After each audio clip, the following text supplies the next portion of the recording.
Hey, I'm Amelia, 30 years old, working as a senior graphic designer here in San Francisco.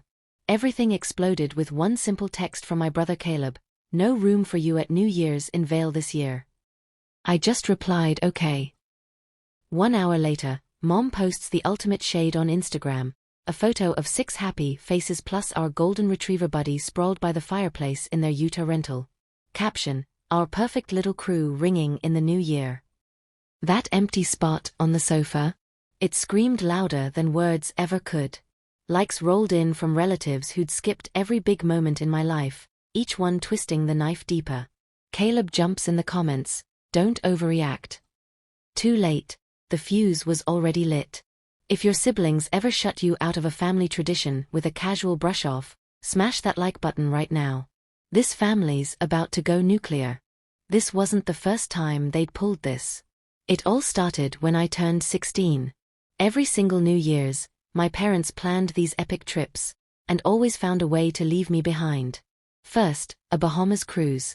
Mom said it was fully booked with cousins. Then Vegas for Caleb's 18th. Dad claimed the suite only slept 7. After that, Hawaii, a ski chalet in Snowbird, a condo in Florida, even another cruise down to Mexico. 14 years in a row, same excuses: no extra bed, no budget for my ticket. By the 10th time, I stopped asking and started saving my own money. That's when Uncle Ken stepped up. He's my dad's younger brother, lives about an hour away in San Jose with his wife Laura and their daughter Sophie. Every Sunday he'd fire up the grill in the backyard. Ribs smoking slow over mesquite, corn on the cob getting that perfect char. Laura made fresh lemonade, and Sophie chased their old lab around the patio. Ken never sent fancy invites. He'd just text, "Grill's hot tomorrow, bring yourself." I showed up every weekend for years. Those Sundays became my safe place. Laughing over burned marshmallows, hearing Ken's stories about wrenching on muscle cars back in the day. Laura taught me how to grill a burger just right, and Sophie begged me to push her on the swing until the stars came out. Graduation day at 22. I walked the stage looking for my parents in the crowd. Nothing but empty seats. They'd flown to Denver for Caleb's 21st birthday blowout instead. But Uncle Ken showed up anyway, and what he did next changed everything. He pulled up in his old Ford pickup after driving 3 hours straight. Laura had a homemade carrot cake balanced on her lap, and Sophie jumped out waving a hand-painted sign: "Congrats big sis Amelia." Ken cheered the loudest when my name was called, hugging me so hard my tassel got caught in his beard. Laura snapped pictures with tears running down her cheeks. Afterward, we hit a diner off the highway.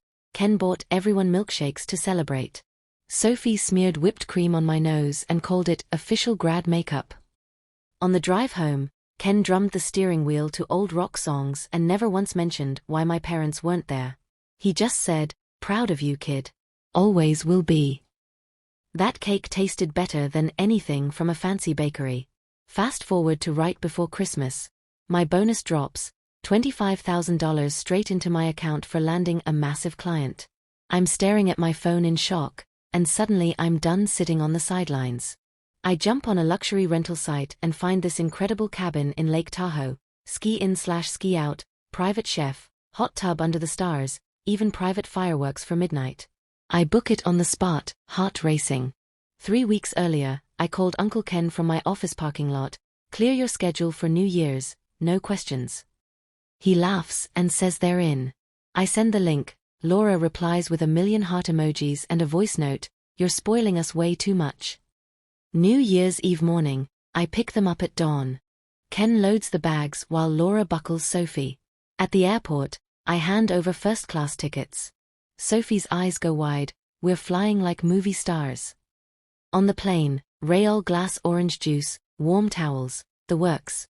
Sophie presses her face to the window the whole flight, narrating every mountain peak. Ken kicks back looking 10 years younger. We land, a private driver takes us up the winding road to the cabin. Logs glowing, smoke curling from the chimney.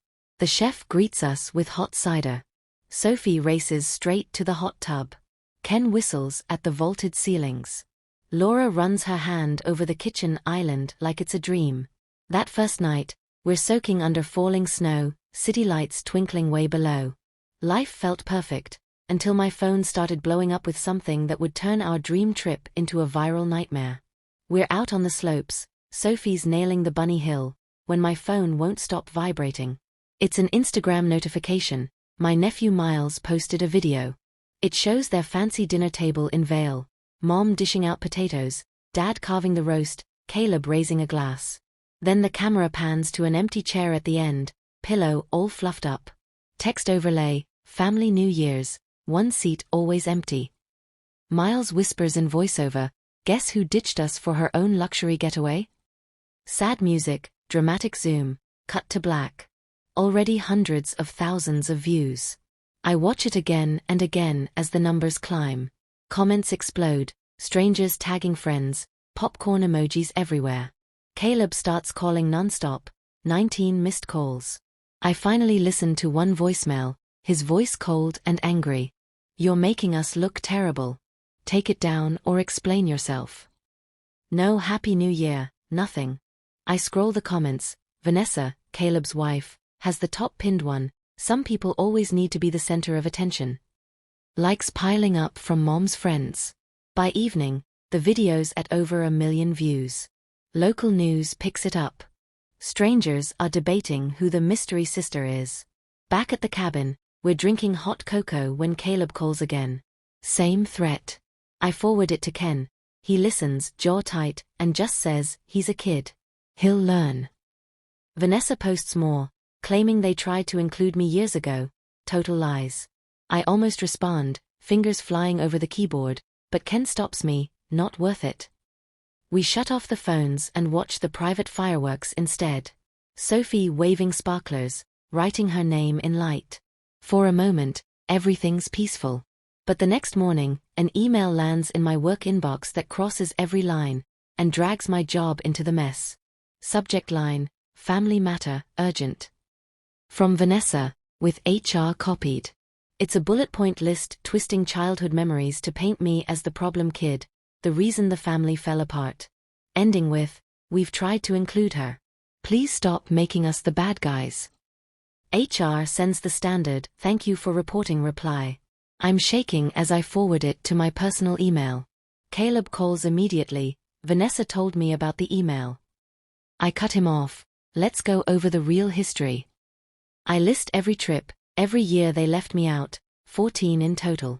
He calls it ancient history, and hangs up.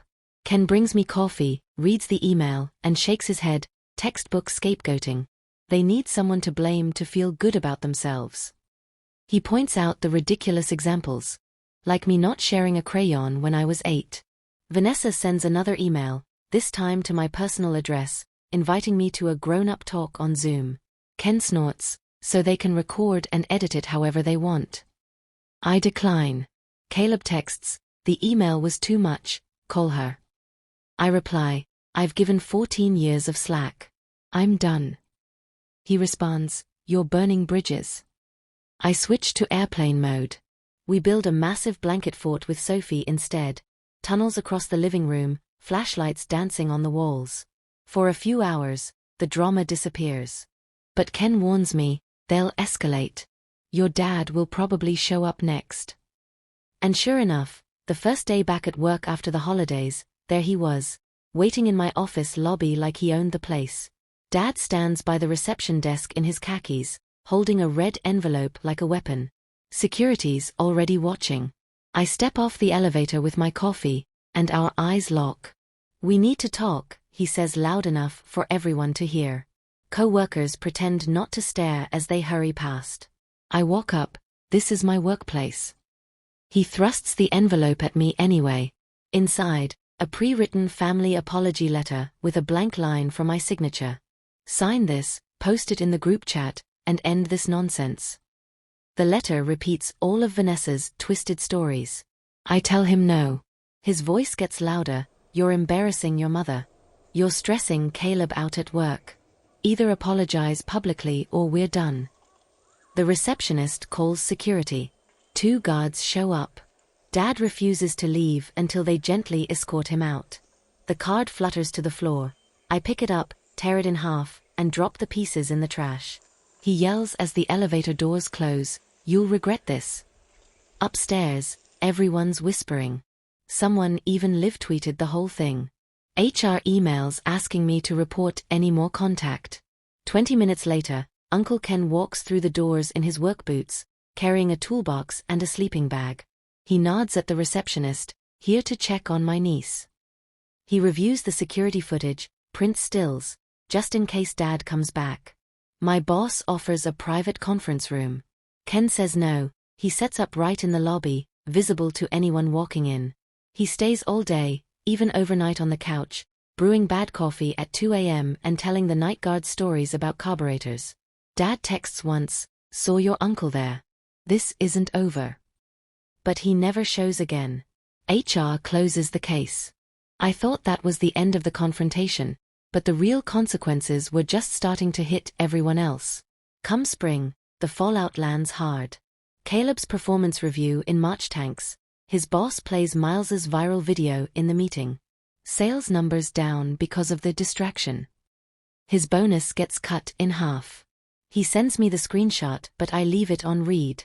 Vanessa loses a big freelance contract next. A national brand Googles her name, finds all the drama screenshots, and pulls out citing brand values. She calls me sobbing, blaming me for destroying her reputation. I hang up after 30 seconds. That same week, I get promoted to creative director, big raise, corner office overlooking the city. The team throws an impromptu happy hour with champagne and glitter cupcakes. Ken texts, "Knew you'd make it." Laura sends a photo of Sophie holding a sign, "My aunt's the boss." Caleb tries reaching out in April, voicemail asking for job advice. I delete it. Vanessa posts vague stuff about toxic family, comments disabled after the backlash. Mom unfriends half the relatives who took my side. But the best part? We're back at Ken and Laura's for a low-key New Year's Eve, just us. Ken smoking prime rib in the backyard pit while snow falls quietly. Sophie toasting marshmallows for Esmeralda, goo dripping down her chin. Laura pouring sparkling cider. We sled down the backyard hill under the streetlights, laughing until our cheeks hurt. At 11:59, Mom posts one last dig, a subtle jab about kids who trade family for money. Comments roll in, some defending her, but way more supporting me. We ignore it. Sophie counts down from 10. At midnight, confetti poppers explode. Ken raises his glass, "To the family we choose." We clink, fireworks booming from neighbors down the street. Sophie falls asleep on the couch, still wearing her paper crown. Ken carries her to bed. Laura and I do dishes, humming along to old songs. Ken pokes the fire one last time and says quietly, "Their noise will fade. What we have here, that lasts." Morning comes, pancakes, coffee, leftover confetti on the floor. My real family filling every corner of the house. And as the year went on, the final payoffs, proved that choosing your own table is the best revenge of all. By summer, everything had shifted in ways I never expected.